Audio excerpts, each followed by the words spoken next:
Well, the real estate market is definitely softening, but is the sky falling? If I'm a buyer, should I be waiting? My good buddy Steve Ploetz is here to discuss. What's going on, brother? Great to see you. Good to Thanks see you, for my having friend. me back.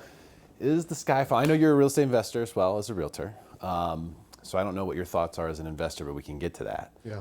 What do you, I mean, for people who are like, hey, the sky's falling, it's all over, music has stopped, like, where do you stand with that? So the market has been going at 20% appreciation. I think San Diego market in particular, they said in 2020, the average appreciation in San Diego County was 20%, about the same for 2021. Mm-hmm. And now what's the thought? That it's going to go negative all of a sudden? I don't foresee that happening at all.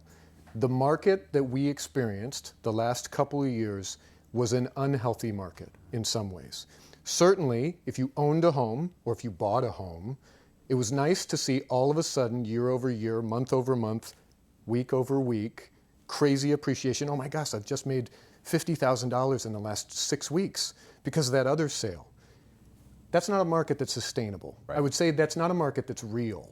And obviously, like, real may not be the exact word, but you and I have kids that eventually are going to try to figure out the American dream through home ownership. And if the market is appreciating at a rate that is faster than wages, they will never be able to catch up without our help. Right. And so that market is unhealthy in many ways. So we're going from a market that has been basically accelerating vertically to now accelerating at what? A 3%? Is what some of the numbers that I have heard. And yes, we're starting to see more inventory, which is a good thing for this market. Like the market, good for buyers. It's good for buyers, but I also feel like it creates equilibrium. And I feel like a balanced market is better for us as a society versus this market, which is, if you're a homeowner, all of a sudden that means like you're the czar of everybody because well, I've got a property, so it just means that, sorry, czar status through home ownership. That ain't how it's supposed to be. Yeah. So I think interest rates coming up a little bit is a good thing. I mean, certainly we got to figure out some ways to curb inflation, and secondly, if it brings down demand a little bit. I mean, of course, supply and demand. We've had demand that's been up here and supply that's been down here for a couple years. And now we're seeing more supply and decreasing demand. It still is a seller's market, though. There is still far more demand than there is supply. Really? Yeah, and I'll tell you, we're working open houses again. What a concept. Yeah. Between COVID and this market, you haven't had to work open houses the last couple of years. So I worked an open house in Vista, the craziest open house that I have ever worked. Ever? In my career. Started in 2005. It's a house that's, it was on Mirasol. It's out in Vista 92884. A house, permit status unknown of a couple of ADUs. I wasn't going to say unpermitted. We don't know the status. There was probably 100 people, 100 different couples.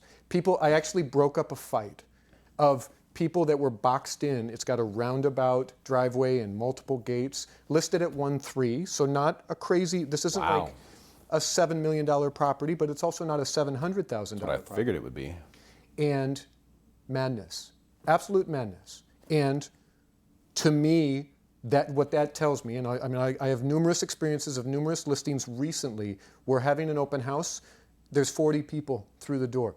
There's buyers that are out there. Now, previously, a year ago, 6 months ago, 2 years ago, we had 40 people through the door and we had 38 offers. Right. And now we have 40 people through the door and we have 3 offers. Okay. So there is that adjustment, but there are so many buyers that are out there.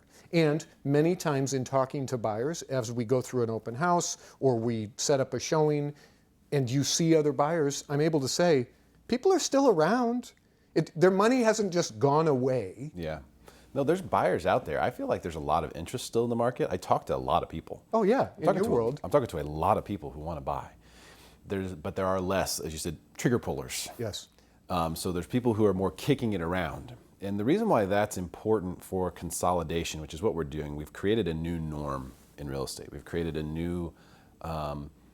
we've changed the normal. Right. From what it was before to, okay, now this is what that house is worth. I I see these posts, you probably get them all the time too on Facebook. Your memory, 2 years ago, you posted this, hey, a detached home in Poway for $650,000 with a pool.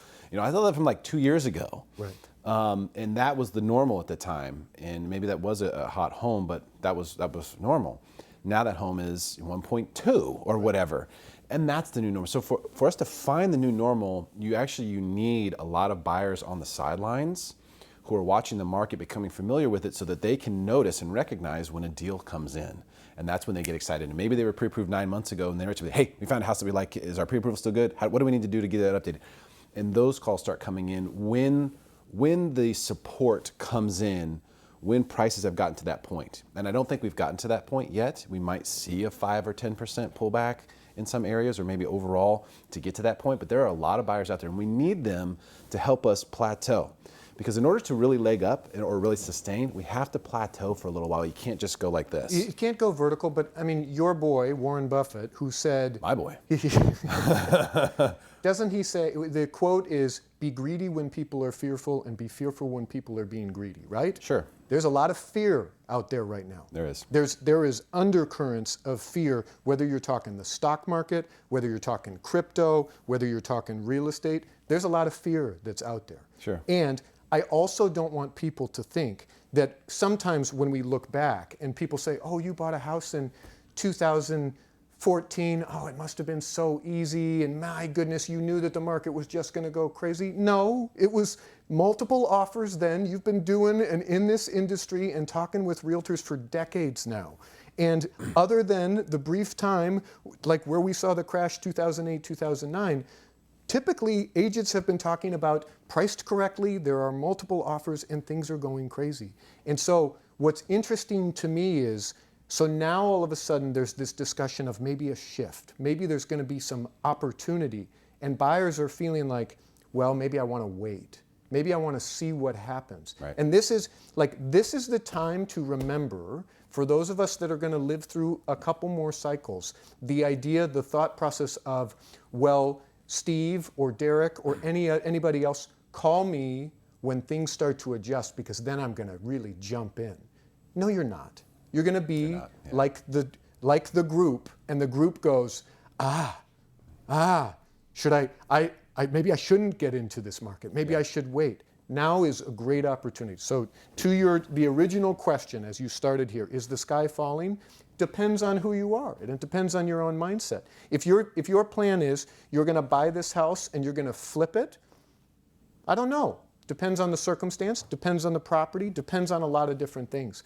But real estate is a long game. As we have talked about time and again, what you're doing is 30-year fixed mortgages, and certainly now we're starting to see ARMs and those types of things because the thought process is, hey, get yourself into something that's low now that has a balloon or has different adjusting in 5 years, 7 years, because likely the rates are going to come back down. Yeah. I mean, I think there's a lot of opportunity in this. You said previously, what I love about being on here is I just go. Like you're looking for opportunities to interrupt. You won't let me have them. No, that's the key to winning an argument. Running on. Never let the other person get a word in. And then you just win. That's our time. I'm looking to purchase. You are? Okay. I am. Absolutely. Depends on a variety of factors, but whether it's a flip or a buy and hold, and generally speaking, my MO is I like to buy and hold. I feel like there's great opportunity. The rental market is crazy. It is. And yes, you have to do due diligence and make sure that you're getting a good tenant in there because tenants are hugely protected in the state of California. But you do it right, you put yourself in a good position, you put enough money down.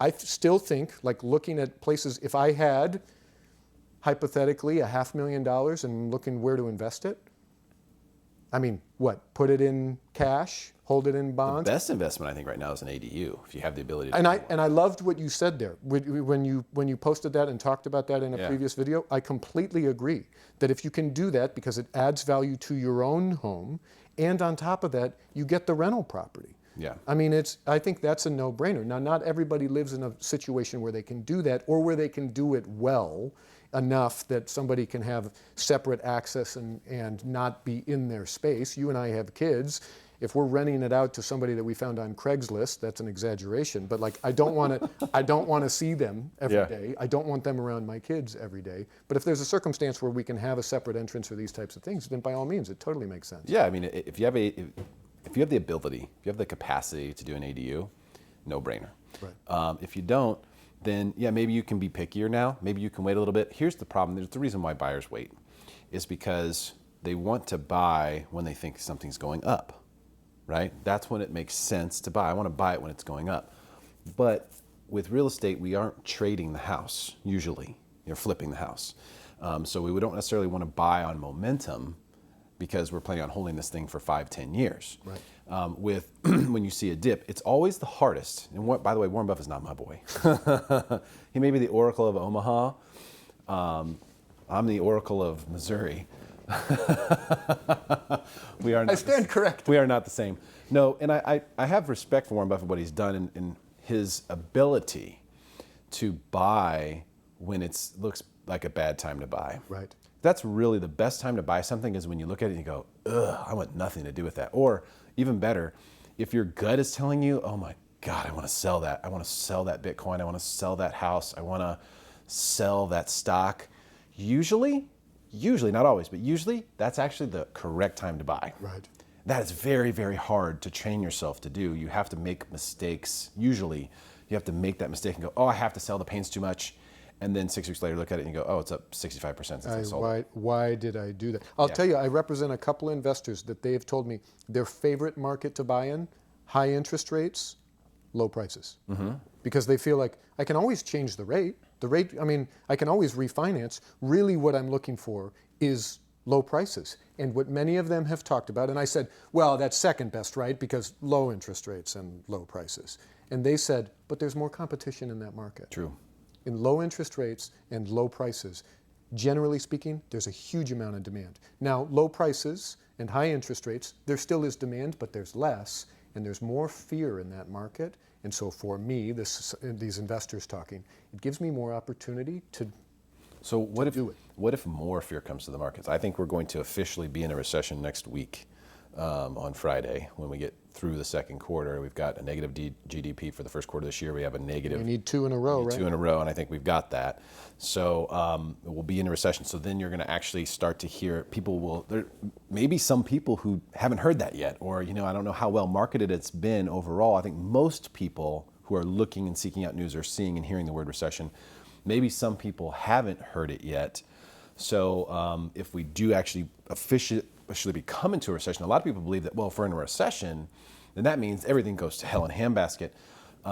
Average lengths of recessions, there's 2 types of typical recessions. There's a 6 to 8 month recession, and then there's the 1.5 year length recession. If you look at the last 10, they're either one or the other. Quick one or a little bit longer one.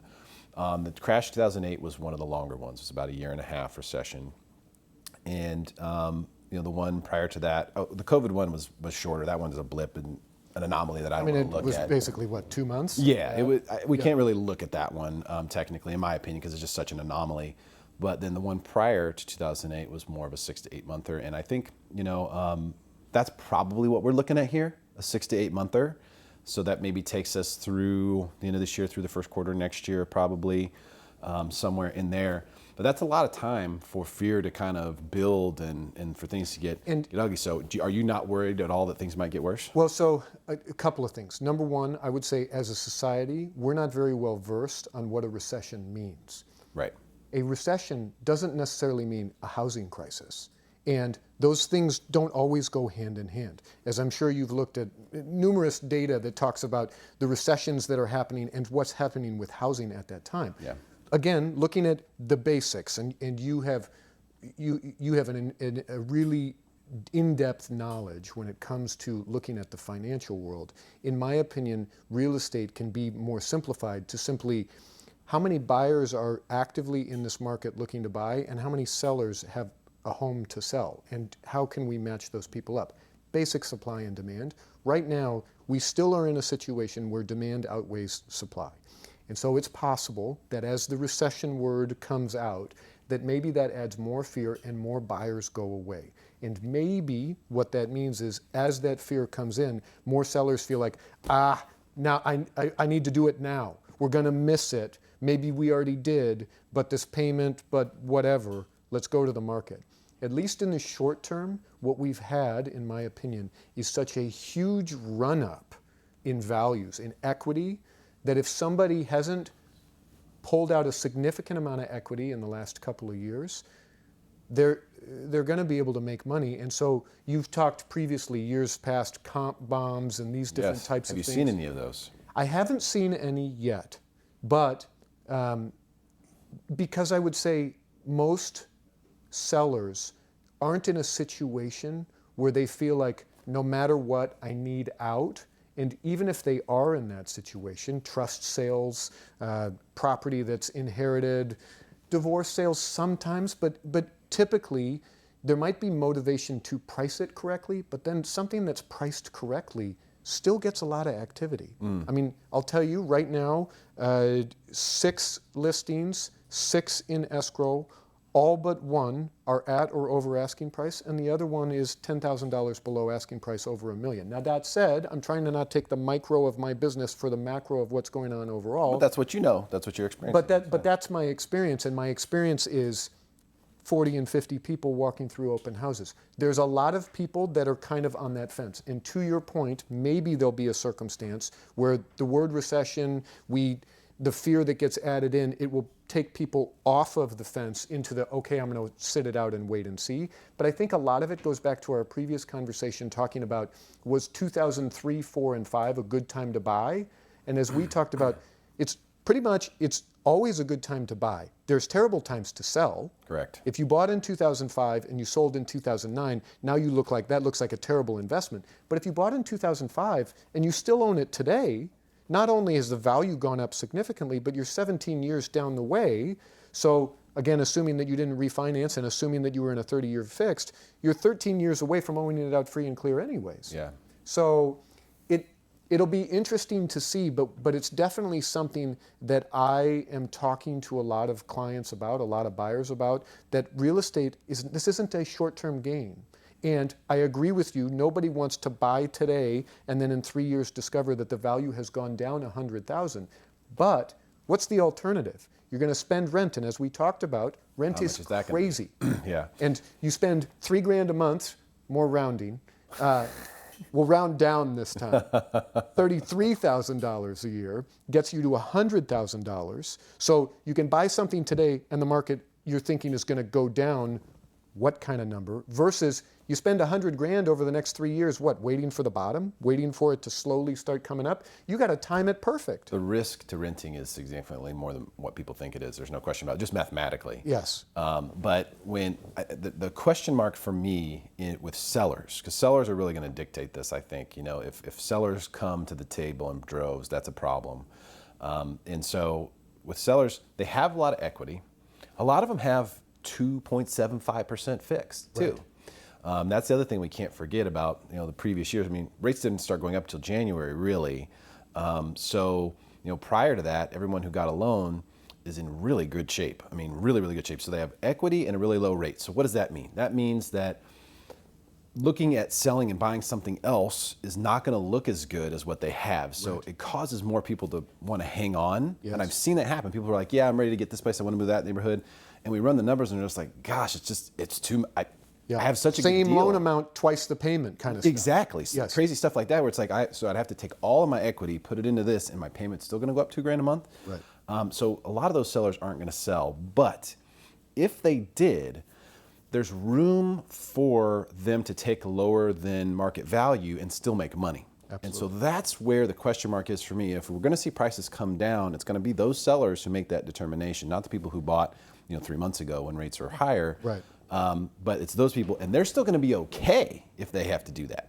They're still going to be all right. They're still going to walk away cash in hand. So there isn't going to be a distressed situation necessarily. Right. But you will see prices come down if that were the case. So that's the question mark for me is, do those sellers wake up one day and go, you know what, let's tap it. Let's take the equity out. Let's go to some cheaper market where you can buy cash for the equity we've earned the last couple of years. Will that happen in droves? Not one-offs, right? But in droves. That along with institutional ownership, are probably the two risks I see in the market right now. I think it certainly remains to be seen, but I think that as people went through COVID, one of the reasons that I believe that an ADU is such a great bit of advice, and if people didn't see your video, they absolutely should go back and take a look at that. I think that COVID made us reanalyze as a society what our home is and what it means, and it's turned into our office. I mean, yes, COVID is still out there, but I would say the fear as it relates to COVID is far less.